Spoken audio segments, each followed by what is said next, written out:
بسم الله الرحمن الرحيم.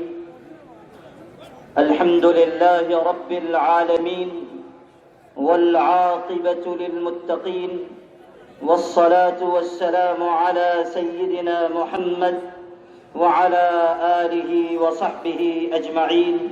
أما بعد، أعوذ بالله من الشيطان الرجيم. بسم الله الرحمن الرحيم. ومكروا ومكر الله واللہ خیر الماکرین. اسٹیج پر رونق افروز بزرگ علماء کرام، مختلف سیاسی، سماجی، مسلکی نمائندگان اور انصاف پسند طبقات سے تعلق رکھنے والے ہمارے تمام ہی برادران وطن. کہنے والے نے کہا تھا، اسی گلی کی ہیں خاک سے، یہی خاک اپنی ملائیں گے. نہ آپ کے بلائے آئے ہیں، نہ نکالے آپ کے جائیں گے. آج مالیگاؤں کی تاریخ کا بے مثال عظیم الشان احتجاجی جلوس نکالا گیا ہے، اور آج کی تاریخ اس لحاظ سے بھی بڑی اہمیت والی تاریخ ہے کہ آج ہی کی تاریخ یعنی 19 دسمبر کو عظیم مجاہد آزادی جناب اشفاق اللہ خاں کو فیض آباد کی جیل میں 1927 میں اور رام پرشاد بسمل کو گورکھپور کی جیل میں انگریزوں نے پھانسی دی تھی، اور ان دونوں نے اپنی جان وطن کے لیے قربان کی تھی. آج جب ہم اس عظیم الشان ریلی میں جمع ہیں تو نہ صرف یہ کہ ہم ان دونوں عظیم مجاہدین آزادی کو خراج عقیدت پیش کرتے ہیں، بلکہ انہی کا حوالہ دیتے ہوئے حکومت وقت کو یہ بتا دینا چاہتے ہیں کہ ہم انہی عظیم مجاہدین آزادی کی اولاد ہیں جنہوں نے جب سر سے کفن باندھ کر یہ عزم کر لیا تھا کہ اس ملک سے انگریزوں کو باہر نکالیں گے، تو انہوں نے اپنی جان کی قربانی دے کر، اپنا لہو بہا کر، اپنے وقت کو صرف کر کے، اپنی آل و اولاد اور اپنے گھر بار کو تج دے کر اس ملک سے انگریزوں کو باہر کر دیا. انہوں نے نہ اپنی جان کو جان سمجھا، نہ اپنے مال کو مال سمجھا، نہ اپنی اولاد کو اپنی اولاد سمجھا. انہوں نے وطن سے محبت پر ان ساری چیزوں کو قربان کر دیا. ہم یہ اعلان کرنا چاہتے ہیں، اور خفیہ محکمے کے جو لوگ اور پولیس ڈپارٹمنٹ کے جو لوگ یہاں آئے ہیں، ہم ان سے یہ کہنا چاہتے ہیں کہ آپ ارباب اقتدار تک یہ بات پہنچا دیجئے کہ آج بھی اگر ایسی ضرورت پڑی کہ ملک کو بچانا ہے تو ہم بھی انہی کی اولاد ہیں، ہم بھی اپنی جان ہتھیلی پر رکھ کر نکل کھڑے ہوں گے. ہم بھی انہی کی طرح اپنی جان، اپنے مال، اپنی اولاد اور اپنے گھر بار کی قربانی دیں گے. یہ وطن، یہ ہندوستان، یہ بھارت، یہ انڈیا ہمیں اپنی جان سے زیادہ عزیز ہے، ہمیں اپنی اولاد سے زیادہ عزیز ہے. ہم ان کی اولاد نہیں ہیں جنہوں نے انگریزوں کی غلامی کی تھی اور ان کے تلوے چاٹے تھے. ہم ان کی اولاد نہیں ہیں جنہوں نے وطن کے راز بیچے ہیں. ہم ان کی اولاد نہیں ہیں جو اقتدار کی کرسی پر بیٹھنے کے لیے ملک کو نقصان پہنچاتے ہیں. ہم ان کی اولاد نہیں ہیں جو کرسی پر بیٹھے رہنے کے لیے ہندوؤں اور مسلمانوں میں دراڑیں پیدا کرتے ہیں تاکہ ان کے اقتدار کا خواب پورا ہو سکے. ہم ان کی اولاد ہیں جنہوں نے یہ کہا تھا کہ اگر وقت پڑے گا تو ہمارا 5 سال کا بچہ بھی اپنے لہو کا آخری قطرہ اپنے وطن کے لیے دے گا. جو لوگ آج اقتدار کے نشے میں مدہوش ہیں، ان کو ہمارا ایک مشورہ ہے، اور چونکہ میں مولوی ہوں اس لیے میں فری میں اقتدار کے نشے میں مدہوش ہیں اور وہ یہ سمجھ رہے ہیں کہ وہ ناقابل شکست ہیں.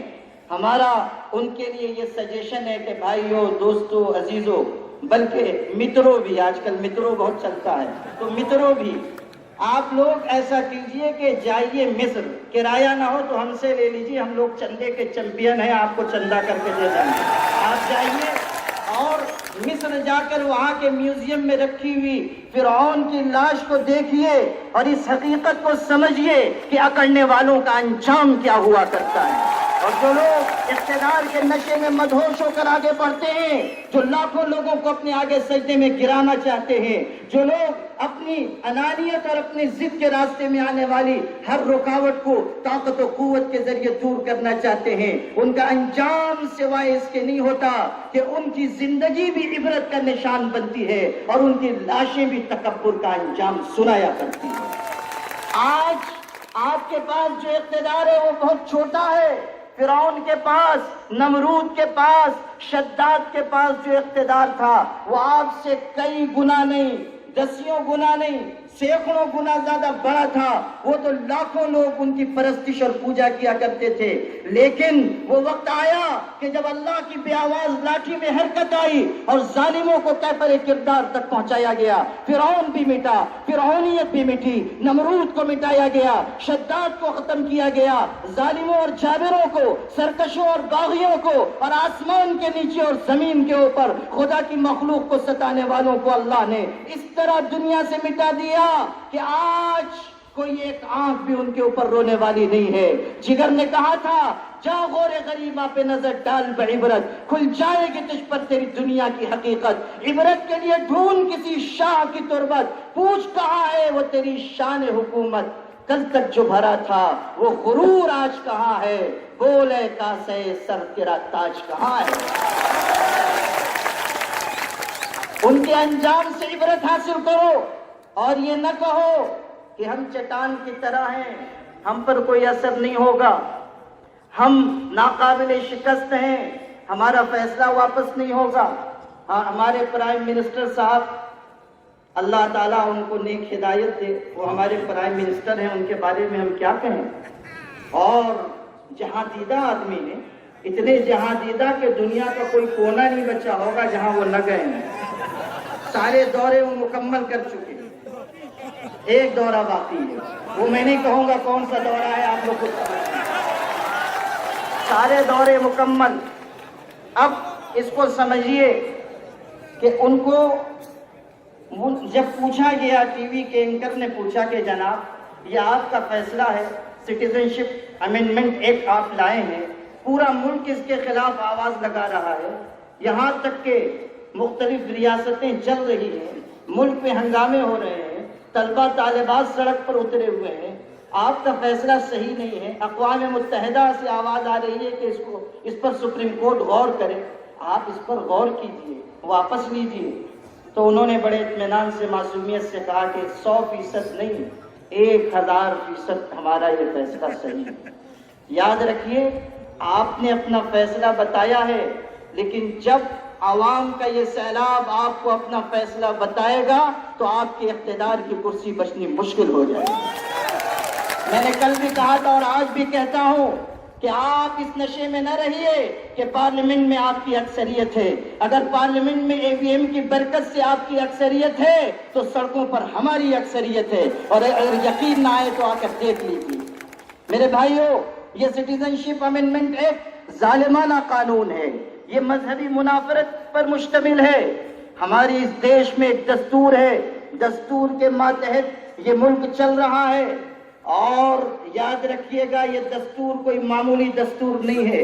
میں نے یہ بات اس سے پہلے بھی کہی ہے اور آج پھر کہتا ہوں کہ ہو سکتا ہے دنیا میں بھارت سے بڑے ملک ہوں، ہو سکتا ہے دنیا میں ہم سے زیادہ طاقتور دیش ہوں، ہو سکتا ہے دنیا میں ہم سے زیادہ ہتھیار رکھنے والے، فوج رکھنے والے ملک ہوں، ہم سے زیادہ اکنامک سسٹم میں آگے بڑھنے والے ملک ہوں، لیکن میں پورے یقین سے، پورے فخر سے، پورے گرو سے یہ بات کہتا ہوں کہ ہمارے ملک میں جو گنگا جمنی تہذیب ہے، جو آپس کا میل ملاپ اور محبت ہے، اور جو ایک دوسرے کے ساتھ کھڑے ہونے کا جذبہ ہے، اور اس ملک کا دستور جتنا قیمتی، مضبوط اور مستحکم ہے، قسم پاک پروردگار کی ویسا دستور اور ویسی گنگا جمنی تہذیب کسی کے پاس نہیں۔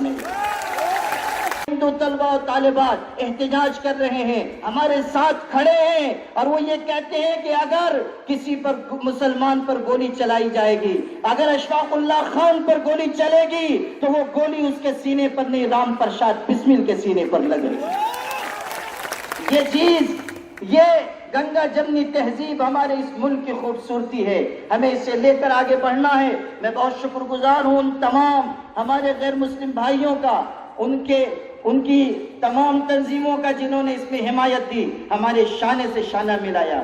ہمارے بڑوں میں سے ایک بزرگ آزادی سے پہلے ایک ایسے ہی سبھا میں، ایک ایسے جلسے میں جہاں ہندو بھائی بھی تھے، مسلمان بھی تھے، وہ تقریر کرنے کے لیے کھڑے ہوئے تو انہوں نے صرف ایک لفظ کہا، ہم۔ چپ ہو گئے، تھوڑی دیر کے بعد پھر دہرایا، ہم، پھر چپ ہو گئے، تیسری مرتبہ دہرایا، پھر چپ ہو گئے۔ تو پبلک نے یہ سمجھا کہ لگتا ہے مولانا جو تقریر یاد کر کے آئے تھے بھول گئے، تو ذرا لوگ ہنسنے لگے۔ ویسے بھی یہ مائک بڑا خطرناک ہے، مائک اور وائف دنیا میں دو ہی چیزیں ہیں جن کے سامنے آدمی چپ ہو جاتا ہے۔ تو وہ چپ ہو گئے بیچارے، تو لوگ ہنسنے لگے۔ انہوں نے پھر دہرایا، کہا ہم، اس کے بعد کہا میں اس کو دہراتا اس لیے ہوں کہ ہے سے ہندو میم سے مسلمان، یہ دونوں ہو تب بنتا ہے ہندوستان۔ ایک لفظ میں انہوں نے ایک نقطہ سکھایا کہ اس ملک کی گنگا جمنی تہذیب ہے، صرف ہندو مسلمان کا معاملہ نہیں ہے، سکھ اور عیسائی بھی ہیں اس ملک میں، SC ST OBC کے لوگ ہیں، مختلف مذاہب اور تہذیبوں کے لوگ ہیں۔ اور یاد رکھنا کہ اس ملک کے کسی بھی مذہب، کسی بھی سماج، کسی بھی زبانی اقلیت پر اگر کوئی آنچ آئے گی تو اس ظلم کے خلاف ہم مسلمان سب سے پہلے آواز لگائیں گے۔ اس لیے میرے بھائیوں، اس بات کا ہمارا یہ اجلاس صرف مسلمانوں کا نہیں ہے، یہ احتجاج صرف مسلمانوں کی طرف سے نہیں ہے، تمام ہندو بھائی ہمارے ساتھ ہیں، SC ST OBC کے لوگ ہیں، پچھڑے سماج کے لوگ ہیں، یہ وہ لوگ ہیں جو ڈاکٹر بھیم راؤ امبیڈکر صاحب کے ماننے والے اور ان کے راستے پر چلنے والے اور انہی کے طرز پر دستور کی حفاظت کرنے والے ہیں۔ سلام ہو ڈاکٹر امبیڈکر کو بھی اور ان کے ماننے والوں کو بھی کہ انہوں نے ایک ایسا دستور اس ملک کو دیا جس دستور کے ذریعے اس پورے ملک کی حفاظت ہو رہی ہے۔ آج اگر اس دستور پر آنچ لائی جا رہی ہے تو ہم اس کے خلاف خاموش نہیں رہیں گے۔ ہمارے بہت سارے بھائی سوشل میڈیا پر لکھ رہے تھے کہ یہاں جائیے وہاں جائیے، ابھی تو ہم یہیں تک پہنچے ہیں تو لوگوں کی نیندیں اڑ گئی ہیں، ہم آگے بڑھیں گے تو نہ جانے اور کیا کیا ہو سکتا ہے، کچھ وضو اور غسل کی بھی نوبت آ سکتی ہے۔ اس لیے ابھی یہیں تک آپ محدود رہیے، اور جب آپ کو آواز دی جائے تو پھر ایک طاقت بن کر آپ ابھریے، اور یقین جانیے کہ اگر ہمارا یہ اتحاد قائم رہا تو پھر کوئی نہیں ہے جو ہمارے اس اتحاد کے آگے دیوار بن کر کھڑا ہو سکے گا۔ نور کی یہ کرن ظلمات پہ بھاری ہوگی، نور کی یہ کرن ظلمات پہ بھاری ہوگی، رات تمہاری ہے تو کیا صبح ہماری ہوگی۔ کوئی مسئلہ ایسا مسئلہ نہیں ہے کہ جس کو حل نہ کیا جا سکے، اگر اتحاد کی طاقت کے ساتھ، یکجہتی کے ساتھ جو آج آپ کو دیکھنے کو مل رہا ہے کہ تمام مسالک، تمام تنظیمیں، تمام سیاسی جماعتیں یہاں موجود ہیں، ہمارے تمام سیاسی قائدین، ملی قائدین اور تمام سماج پر اثر رکھنے والے حضرات یہاں ہیں، میں دل سے ان کا شکریہ ادا کرتا ہوں اور ان سے یہ کہتا ہوں کہ آپ کا یہ آنا مبارک ہو، اور آپ کا یہ آنا ہمارے ساتھ یہ اتحاد مبارک ہو۔ آپ اپنی جگہ یکسوئی کے ساتھ بیٹھے رہیے۔ ایک ضروری اعلان مجھے یہ کرنا ہے کہ دستور ہند بچاؤ کمیٹی کا کام ابھی آگے بڑھے گا، آگے چلے گا، آپ اسی پر بس مت کیجیے، آگے بھی آپ اپنی پوری طاقت کے ساتھ ہمارے اس اتحاد میں شامل رہیے، شانے سے شانہ ملا کر آگے بڑھیے۔ اللہ تعالیٰ آپ سب کو جزائے خیر عطا فرمائے، جن جن تنظیموں اور جماعتوں نے کوششیں کی، اللہ تعالیٰ سب کو عافیت اور اجر عطا کرے۔